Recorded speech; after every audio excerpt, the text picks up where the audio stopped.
তুমি ভাবছো সব শেষ, অথচ পাতাবিহীন গাছটিও দাঁড়িয়ে থাকে বসন্তের আশায়। তাহলে তুমি কেন হতাশ? ভরসা রাখো তোমার রবের প্রতি।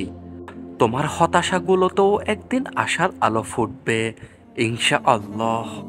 আপনাকে ঘিরে রবের এক পরিকল্পনা আছে।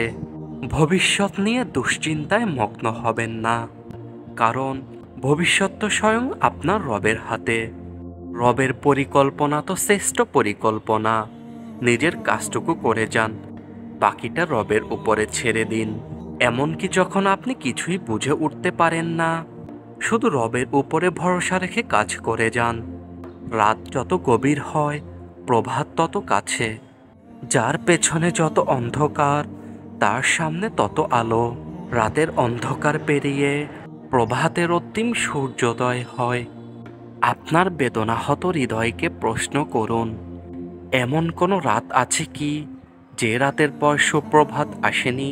আপনার রব বলেছেন, তোমার জন্য পরবর্তী সময় আগের সময়ের চেয়ে শ্রেষ্ঠ। অচিরেই তোমার রব তোমাকে অনুগ্রহ করে দান করবেন, আর তুমি সন্তুষ্ট হয়ে যাবে।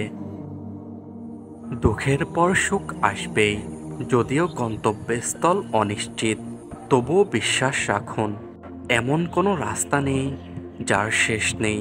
সুতরাং দুঃখ বা হতাশা নয়। আর ইমানদারের জীবনে সব কিছুই ইতিবাচক। ইমানদার সুখের দিনে শুকরিয়া আদায় করে, আর দুঃখের দিনে ধৈর্য ধারণ করে।